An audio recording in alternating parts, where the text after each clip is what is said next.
In Jefferson County, near the town of Lake Mills, is Aztalan State Park, one of Wisconsin's most important archaeological sites that was once home to an ancient civilization.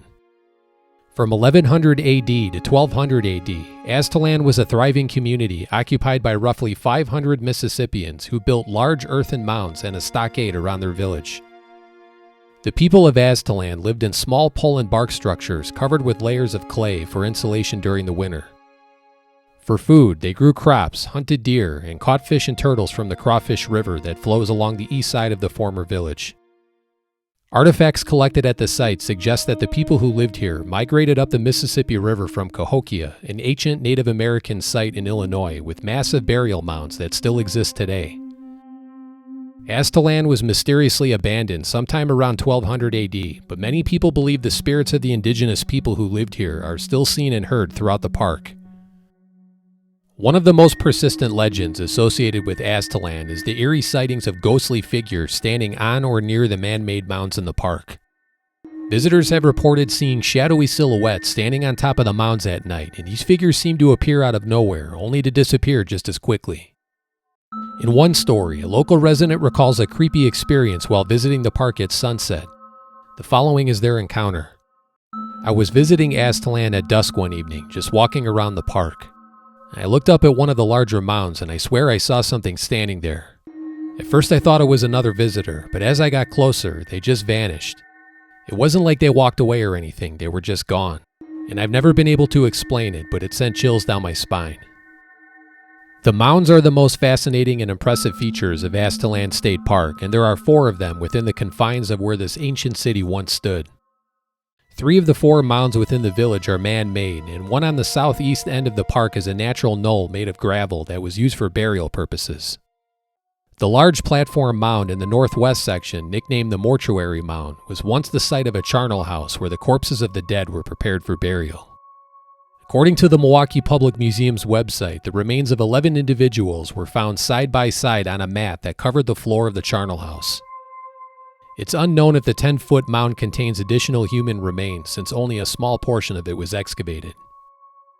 The largest mound in the southwest corner of the park stands 16 feet high and has 2 staircases leading to the top of the platform, surrounded by a reconstructed palisade that once extended around the village's perimeter. This mound was not used for burial purposes and was likely the residence of the elite rulers of Aztalan, who lived in a large structure built on top of the platform. This mound, like the others in the park, was damaged by farm plows and treasure hunters in the 1800s, but it was restored many years later. The ghost stories of Aztalan don't only revolve around the mounds inside the state park. Just north of the park, tucked away behind the historic Aztalan Museum down the road, is another fascinating burial mound that some say is haunted. The Princess Mound is mysterious in that no one knows the true identity or social status of the woman buried here, but some people believe she was from an elite Mississippian family who ruled Aztalan. In 1919, the skeletal remains of a young woman in her early 20s was discovered when the mound was excavated by the Milwaukee Public Museum. The woman, who was dubbed the Princess, was found on her back, 10 feet below the surface, and wrapped around her were 3 separate belts made of nearly 2,000 clamshells. The woman is believed to have been part of the ruling class of Aztalan, but why she was buried so far away from the village remains a total mystery. The princess skeleton was on display in the Milwaukee Museum until 1973, when she was removed due to controversy over the disturbance of Native American burials. It's unclear if the woman's remains were reburied in the mound or if she was placed somewhere else. Some people who visit the Princess Mound experience a sense of uneasiness, and others hear strange sounds, even during the day. One woman who visited the Princess Mound in the dead of winter reported hearing a rattling sound 3 separate times as she walked away, and each time she turned around, the rattling stopped. The woman noted that no one else was near the mound and no animals were present at the gravesite. Along with the unexplained sounds and sightings of ghostly figures near the mounds, another strange phenomenon reported at Aztalan is the appearance of mysterious orbs that appear at night. The glowing orbs have been seen floating near the mounds and riverbank, and some believe they are the manifestation of spiritual energy or lingering effects of ancient rituals performed by the people who once lived here. There have also been reports of visitors and ghost hunters hearing the faint sound of tribal drums in the park and from the forest on the other side of the river.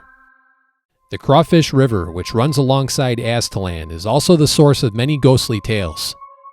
Native American cultures often viewed rivers as spiritual gateways, connecting the world of the living with the supernatural.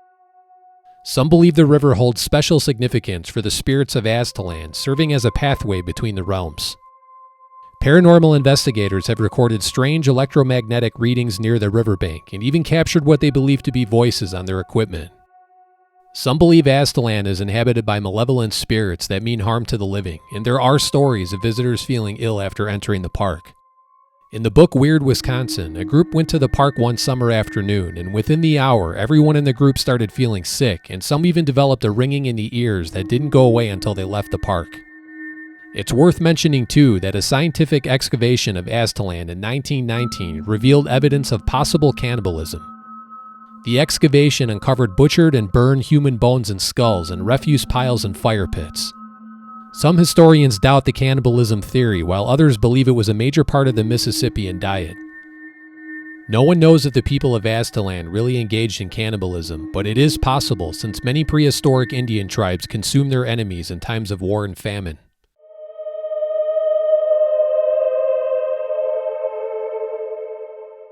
So after spending the entire afternoon at Aztalan, I decided to go back there later that night to get some additional footage.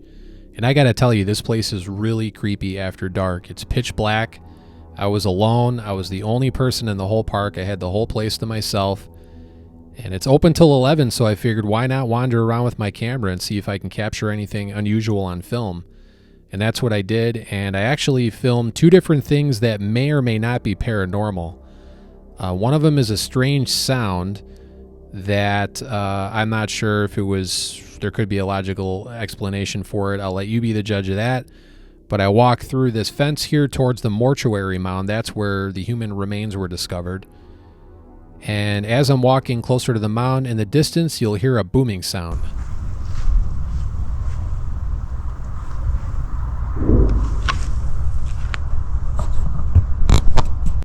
Was that paranormal? Was it just a truck on the road in the distance hitting a bump?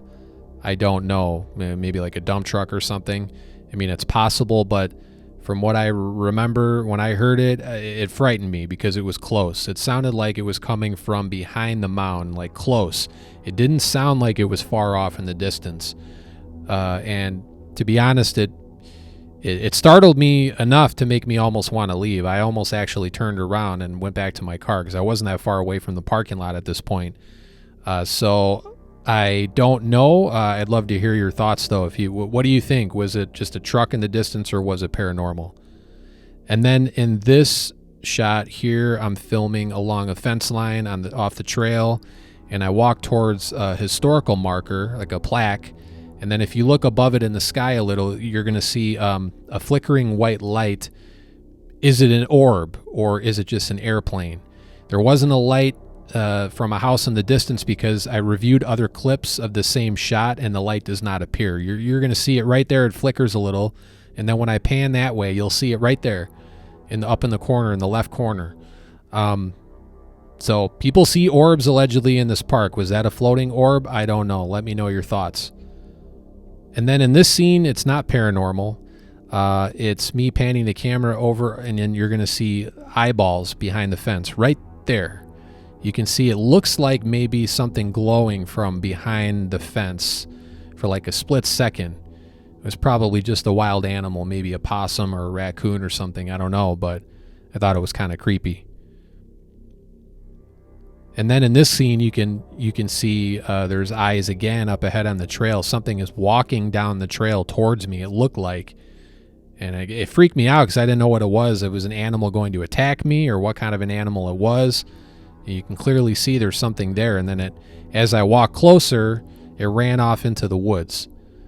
And then I walked closer to the marker, and when I looked over into the woods off the trail, all it was actually someone's cat. It's a house cat. You can see the white hair on it a little bit moving there in the bushes.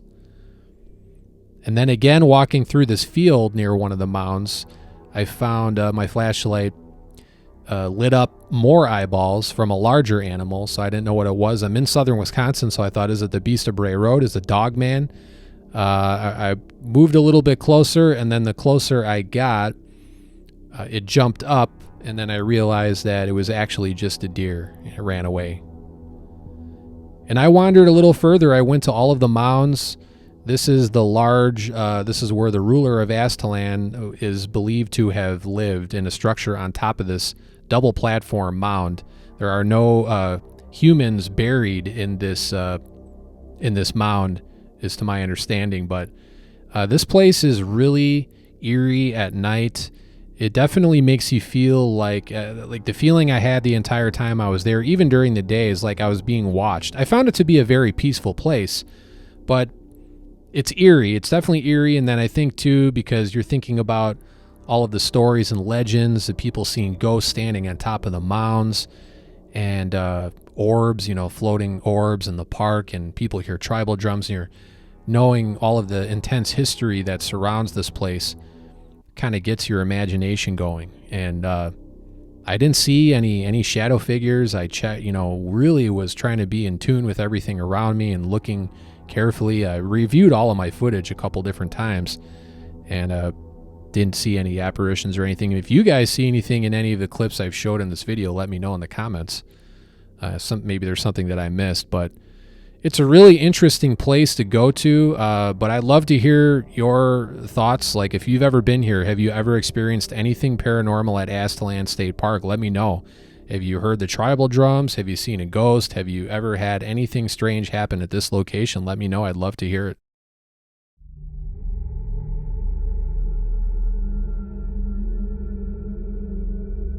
In southern Wisconsin, about 10 miles south of Madison, is the tiny town of Dunn, a secluded farming community with an old bridge known for its history and eerie tales of the supernatural. The narrow one-lane bridge is located on Rustic Road 20, or Dyreson Road, and it's one of the last remaining truss bridges in the state of Wisconsin. The bridge's fascinating history dates all the way back to 1868, when the original river crossing that stood here was used by Native Americans and the area's first settlers. The original bridge from 1868 was later replaced in 1897 with the current structure and has gone through multiple renovations to restore and preserve it as a historical landmark. During the day, Dyreson Bridge appears to be nothing more than a scenic crossing over the Yahara River, but at night, the old bridge is said to transform into a hotspot for the supernatural. According to one legend, late-night drivers on Dyreson Road had been pursued by a black ghost car with glaring headlights that suddenly appear behind them as they approach the old bridge.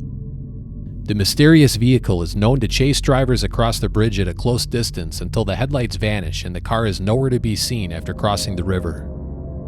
Another legend told by locals is the sighting of a vehicle that was allegedly seen hanging off the side of the bridge before plunging into the river below. It should be noted that no fatal car accidents have ever been reported at this location. Some ghost hunters visiting Dyreson Road at night have also heard a terrifying scream coming from below the bridge and from the woods along the riverbank. Others have even heard the eerie sound of a baby's cries coming from the same area as the scream. The screaming and crying is described as sounding disembodied and human, and not sounds made by wild animals. If the haunting of Dyreson Road is real, legends claim the activity is caused by a fatal car crash that took place on or near the bridge, but as I mentioned earlier, there are no documented cases of a deadly car accident ever occurring at this location. Even though no one has ever died on the bridge in a car wreck, my research did uncover a fatal accident involving a young man who was electrocuted while climbing on top of the bridge back in 1933. No pun intended, but I was shocked to learn that no one else has ever mentioned the man's tragic death, since it could play a role in the paranormal activity that is said to occur at the bridge after dark. On February 27th of 1933, a 21-year-old man from Stoughton, Wisconsin visited the Dyreson Bridge with two friends and proceeded to climb on top of the iron truss, where he suffered a horrifying death moments later. His two friends who witnessed the tragic event said they were having a conversation, and for reasons unknown, the man decided to reach down and touch the power line near the top of the bridge. The man was instantly electrocuted by the live wire that sent over 2,000 volts of electricity through his body while his two friends watched in horror. The man's body was thrown forward from the jolt, but he didn't fall from the bridge's truss because his legs were wrapped around the beams in a death grip. Authorities rushed to the scene and utility workers shut the power off so the man's lifeless body could be removed from the top of the bridge. It is possible that the disembodied screaming allegedly heard at the bridge is the young man who was electrocuted here in 1933. It is the only documented death that took place on the bridge, and it could be responsible for the paranormal activity that is said to occur here. Another theory as to who or what could be responsible for the haunting points to the documented history of Native Americans using this very location as a resource for food and water thousands of years ago. Evidence of a prehistoric fishing weir made out of stone can still be seen near the bridge today when the water is low, and it is said to be one of only 10 documented weirs in the entire state. According to the county's parks website, the west bank of the river where the Dyreson Bridge is located was also used by natives as an important campsite. Native American effigy mounds can also be found in parks throughout the area, including Indian Mound Park in the town of McFarland, and also at Lake Aztalan State Park, only minutes away from the bridge. History shows that the site of the Dyreson Bridge and the area surrounding it was heavily used by natives, and it is possible that an unknown tragedy occurred long before the settlers arrived, or maybe the man who was electrocuted here in 1933 is behind the haunting. An unknown tragedy somewhere along the road could also be to blame. The road is named after the Dyreson family's homestead, which is located right next to the bridge and dates all the way back to the 1850s, but it's unknown if the family who once lived here have anything to do with the alleged haunting at the river crossing. Other than the man who was electrocuted on the bridge, there are no documented deaths at this location, at least that I was able to find. If you ask locals about the legends of Dyreson Bridge, some say the stories are simply made up, while others are convinced strange things happen at the bridge after dark. I spent a little over an hour at Dyreson Bridge after dark, and I didn't have any paranormal experiences there, but the place is definitely creepy at night. There's no doubt about that. But I'm curious to know your thoughts on the stories of this bridge. Do you think it's really haunted? Do you think the guy who was electrocuted there possibly haunts it? And if you've been to this bridge yourself, have you ever had a paranormal experience there? Have you ever seen a ghost? Have you ever been chased by the mysterious ghost car or heard crying or screaming coming from underneath the bridge? I'd love to know your story, so drop a comment below.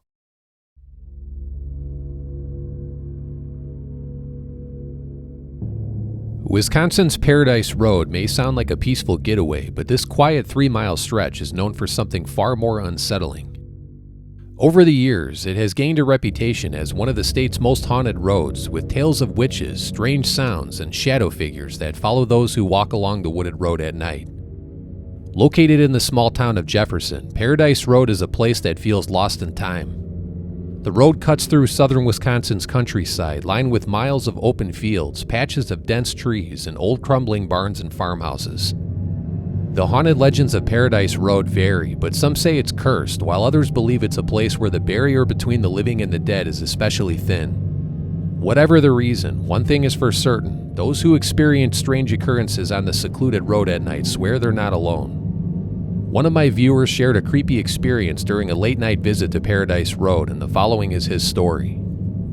My friend Will and I drove down this road in the early evening and got out of the car at the first part before the wooded section and heard screaming coming from the woods.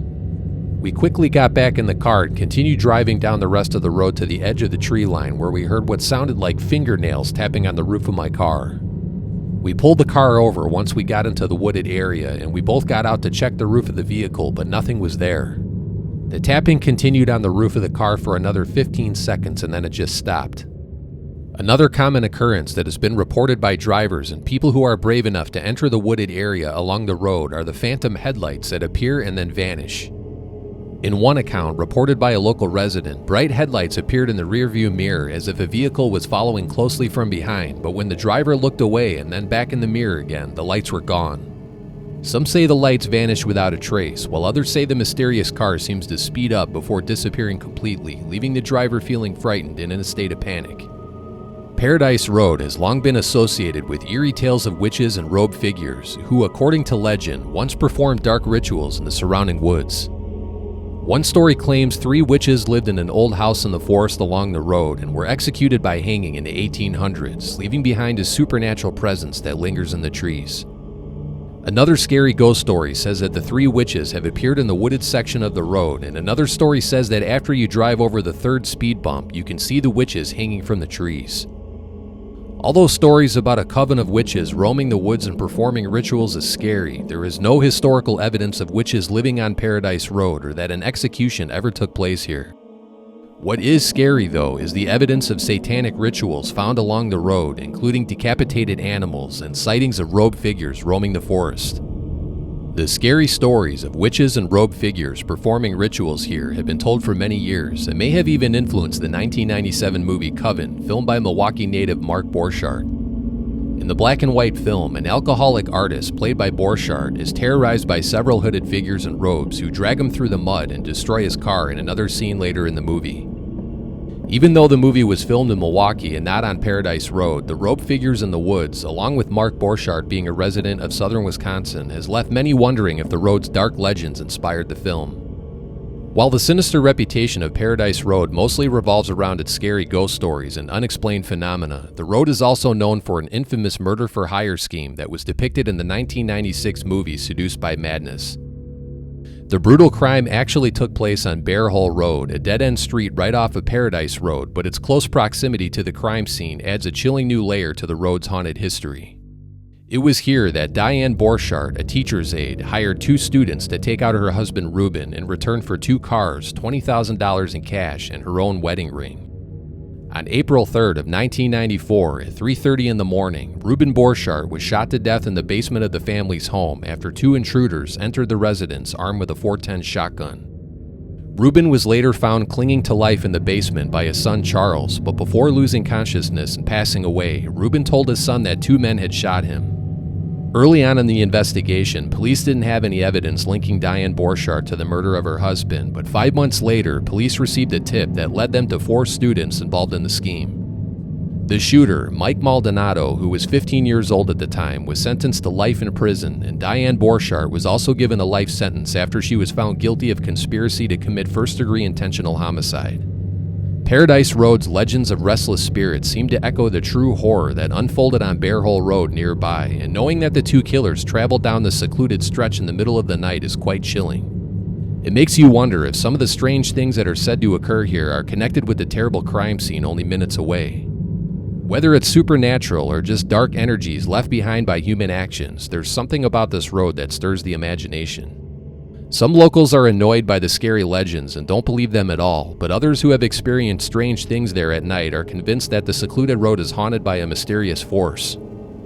If you go for a late-night drive here, it's important to know that while Paradise Road is public, the land around it is not, and if you walk into the forest or any of the farm fields surrounding the road, you could be arrested for trespassing. The land off the side of the road is full of no trespassing signs, and law enforcement patrols it routinely after dark looking for parked cars, especially on the night of Halloween. During my visit, I found the secluded road to be a peaceful country drive during the day, but there's no doubt that the wooded portion of it is really scary after dark. I drove back to the forest that night and parked on the side of the pitch-black road to film the woods with my flashlight. I was only out of the vehicle for a few minutes when I recorded a terrifying sound coming from the woods not far from the road.